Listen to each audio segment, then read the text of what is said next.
चाहे भूखे ही मर जाना क्यों ना पड़े, लेकिन इन 3 तरह के लोगों पे कभी भरोसा मत करना। एक समय की बात है, मध्य देश में एक बहुत ही सुंदर नगर था। उस नगर में एक चोर रहता था। वह छोटी मोटी चोरी करके अपने परिवार का पालन पोषण करता था, लेकिन उस चोरी के धन से उसके परिवार का पूरी तरह से खर्चा नहीं चलता था। एक दिन उसने सोचा कि पाप तो पाप होता ही, चाहे छोटा हो या बड़ा। मैं चाहे छोटी चोरी करूं या बड़ी, रहूंगा तो चोर ही। पकड़े जाने पर दंड तो मुझे उतना ही मिलेगा, तो क्यों ना मैं बड़ी चोरी करूं। ऐसा निश्चय करके उसने उस नगर के राजा के खजाने को लूटने की योजना बनाई। रात होने पर वह राजमहल में घुस गया और किसी तरह जहाँ राजा का खजाना था वहाँ पर पहुँच गया। और वहाँ पहुँचकर उसने देखा कि खजाने की कई सैनिक पहरा दे रहे हैं। सख्त पहरा देखकर चोर को लगा कि उनकी आंखों में धूल झोंकना बहुत ही कठिन काम है, और सोचने लगा, यहाँ तो साक्षात काल पहरा दे रहा है। अगर मैंने चोरी करने की कोशिश की तो जीवित नहीं बचूंगा। यह सोचकर उस चोर उल्टे पांव लौट पड़ा, और लौटते समय उसने सोचा कि खाली हाथ लौटने से तो अच्छा है कि कुछ ना कुछ तो यहाँ से ले ही चलूँ। मेरा यहाँ आना व्यर्थ नहीं होना चाहिए।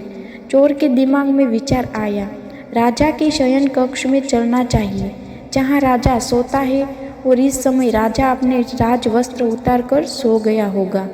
मैं राजा के राजवस्त्र चुरा करने आऊँगा और उन्हें पहनकर आसानी से धन चुराऊँगा, यहाँ से निकल जाऊँगा। पहरेदारों को लगेगा मैं राजा हूँ, इसलिए वे मेरे रास्ते में नहीं आएंगे और मेरा काम आसान हो जाएगा।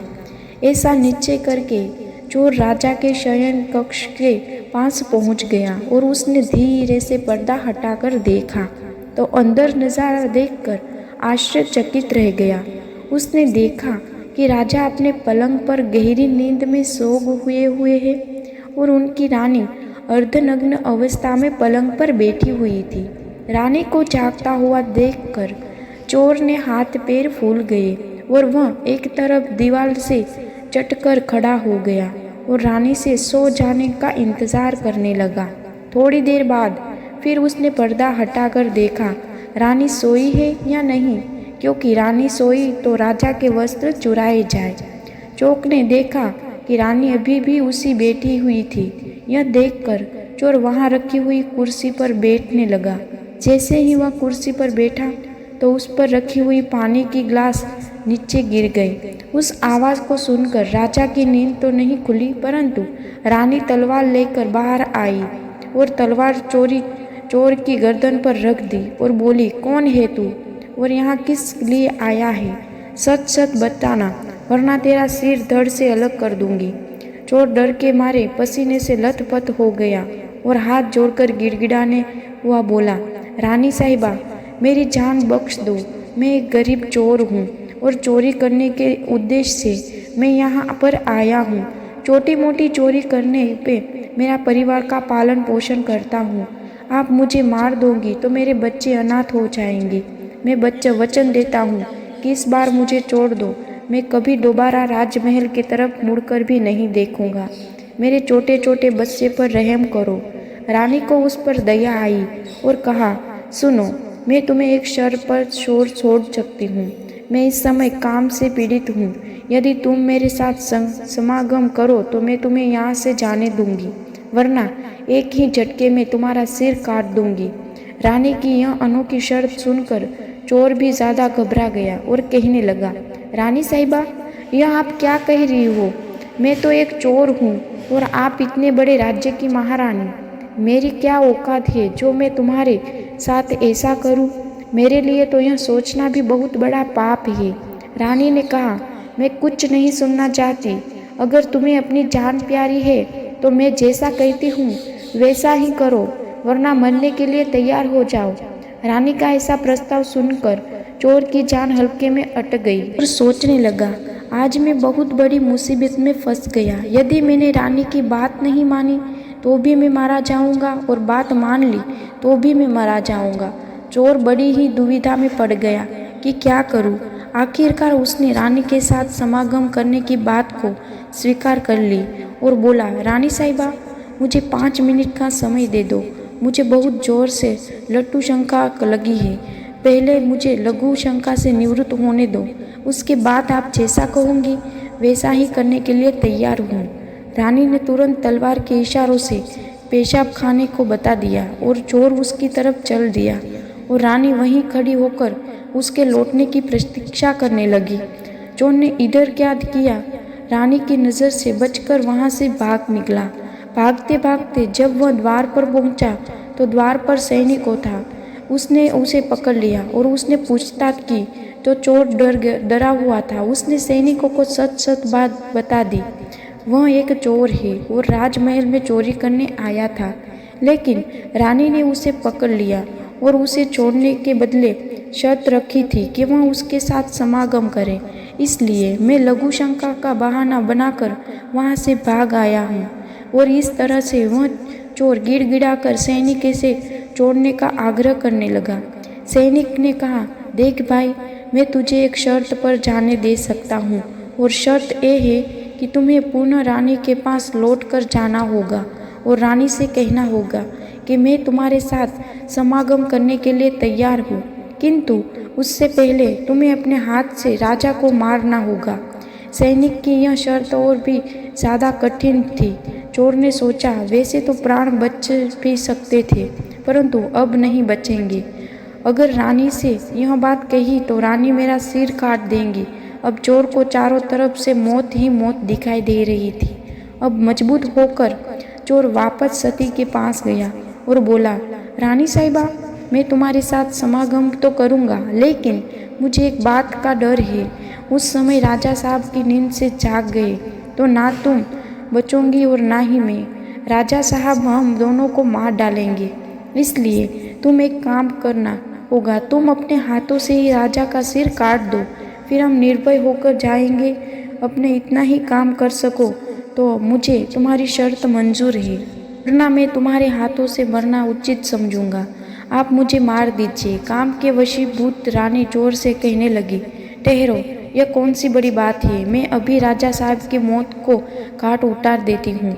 इतना कहकर रानी ने दोनों हाथों से तलवार पकड़ी और सोच हुई अपने पति का सिर काट दिया।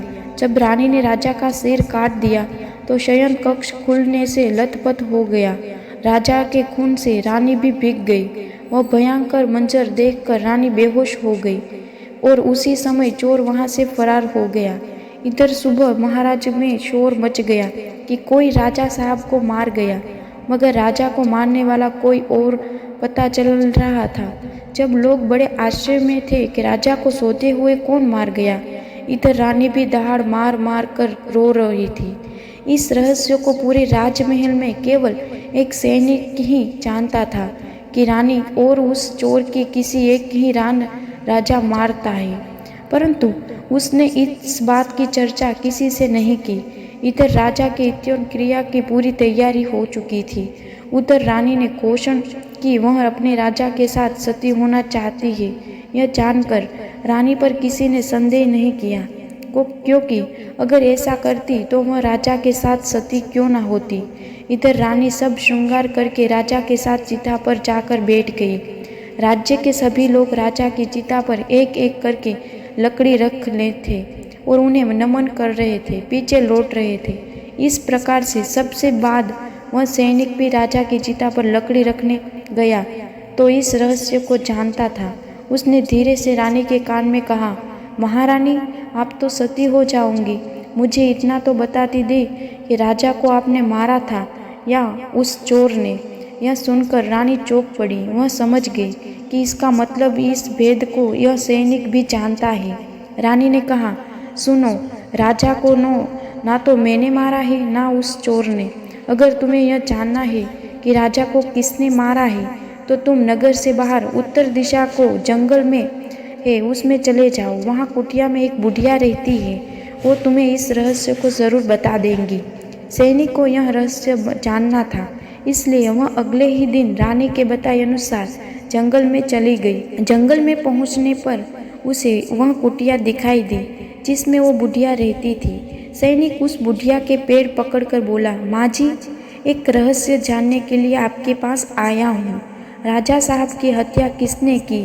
तब बूढ़ी माँ कहती है, बेटा अगर तुझे यह रहस्य जानना है तो मुझे एक काम करना होगा। मेरी कुटिया के बाहर एक बकरा बंधा हुआ है, तू अपनी तलवार से उसका सिर काट दे और सिर काटने ही बकरे का धड़ वहीं गिर जाएगा। उसका सिर हवा में उड़ने लगेगा, तब तुम्हें बकरे के सिर के काट पकड़कर लटक जाना।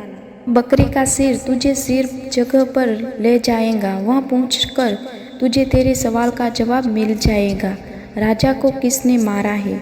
सैनिक ने वैसा ही किया। कुटिया के बाहर जो बकरा बंधा हुआ था, सैनिक ने उस बकरे का सिर काट दिया। सिर कटने ही वह हवा में उड़ने लगा। उसने झटपट करके बकरे के दोनों कान पकड़ लिए। वह सिर उड़ता हुआ उस भयंकर वन में के बीचों बीच उसे ले गया। उस जगह पर एक गुफा बनी हुई थी। उस गुफा के द्वार पर जाकर वह सिर नीचे उतर गया।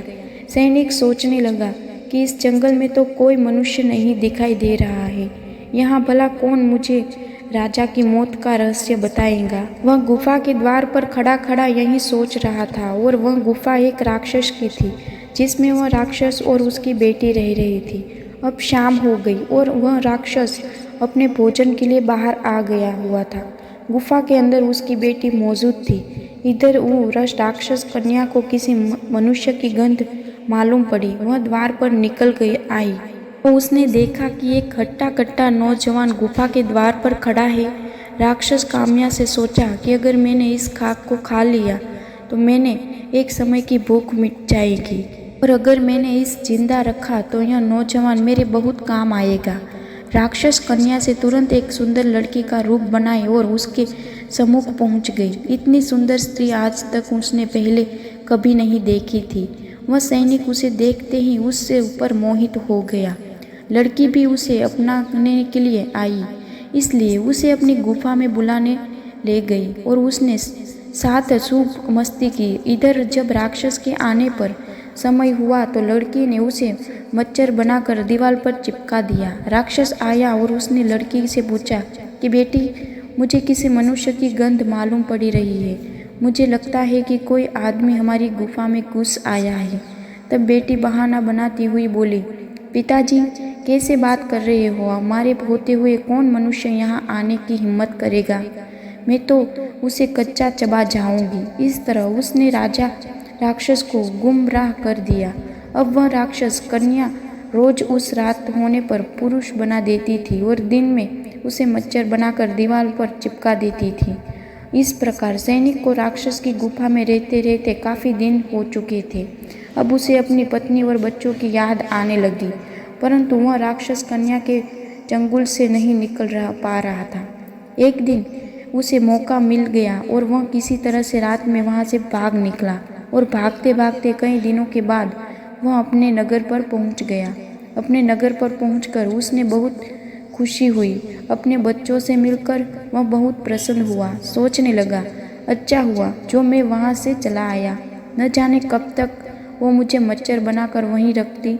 इस तरह उस सैनिकों को अपना घर पर रहते हुए काफ़ी दिन बीत गए। एक दिन उसे फिर उस लड़की की याद आई। अब तो दिन रात वह उनके ख्यालों में खोया रहता। उनकी सुंदरता को याद करते ही उससे मिलने की इच्छा करता। उसने बिना न खाया, अच्छा न पीना, हर समय यही सोचता था कि उससे तरह मिलना होगा। सैनिक उस राक्षस कन्या से मिलने के लिए चटपटाने लगा और उसने फिर से उसे पास जाने का निश्चय किया। उसने सोचा कि पिछली बार तो मुझे उस बुढ़िया ने पहुंचा दिया था, लेकिन अब मैं वहां से भाग कर आया हूँ, इसलिए मुझे रास्ते का भी ज्ञान नहीं है। क्यों ना मैं एक बार फिर उस बुढ़िया की सहाय ले लूँ। ऐसा सोचकर वह उस बुढ़िया की कुटिया पर पहुंच गया और हाथ जोड़कर बोला, हे माता, एक बार मुझे फिर से उसी स्थान पर भेज दो जहाँ पर मुझे पहले भेजा था। अब वह सैनिक राजा की हत्या का रहस्य जानना तो भूल चुका था और राक्षस कन्या से मिलने की बेचैनी उसके अंदर बढ़ जा रही थी। वह बुढ़िया समझ गई कि यह काम में वशीभूत है। उस बुढ़िया ने कहा, बेटा, पहले तो मेरे पास एक बकरा था जिसके कान पकड़कर तुम वहाँ से चल गए, अब तो वह भी नहीं है। अब मैं तुम्हें कैसे पहुँचाऊँ? तब सैनिक ने कहा, माता, मैं तुम्हारे जीवन भर ऋणी रहूँगा। एक बार उस लड़की से मुझे मिलवा दो। बुढ़िया ने कहा, बेटा मैं तुम्हें मिला तो दूंगी, पर इसके लिए तुम्हें अपने बेटे को मेरे पास लाना होगा। सैनिक बोला, यह कौन सी बड़ी बात है। इतना कहकर सैनिक ने अपने बेटे को बुला कर ले आया। बुढ़िया ने कहा, बेटा जिस तरह तुमने बकरे का सिर काटा था उसी तरह तुम अपने बेटे का सिर भी काट देना, फिर उसी तरह इसका भी हवा में उड़ने लगेगा। तुम इसका सिर पकड़ लेना और यह तुम्हें उसी स्थान पर पहुंचा देगा। काम के वशीभूत वह सैनिक अपने बेटे का सिर काटने के लिए तैयार हो गया। उसने जैसे ही तलवार लेकर बेटे का सिर काटता चाहा, तब उस बुढ़िया ने उसका हाथ पकड़ लिया और कहने लगी, ठहरो, यही तुम्हारा प्रश्न का जवाब है। चाहे कितने ही सगे, इन 3 लोगों पर कभी भी विश्वास नहीं करना चाहिए। पहला, राजा को न चोर ने मारा था और ना ही रानी ने। राजा को हवन में मारा था। जिस तरह आप कामनाओं के अंधेरे में होकर तुम अपने बेटे को मारने के लिए तैयार हो गए, इस हवस के वशीभूत को होकर मनुष्य अंधा हो जाता है और वह निदित काम पर डालता है।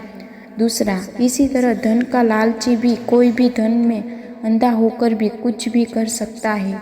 वह धन में आकर किसी को भी मार डालता है। और तीसरा, क्रोधी, क्रोध में अंधा होकर मनुष्य सब कुछ भूलकर वह सब कर डालता है जो जीवन भर उसे पछताने के लिए विविध कर देता है। क्रोध में वह बुद्धि विवेक शून्य हो जाता है और अपना पराया कुछ नहीं देख पाता। इन तीनों से हमेशा बचकर रहना चाहिए। जय श्री कृष्ण। अगर आपको ये वीडियो पसंद आई हो तो हमारी चैनल हेल्प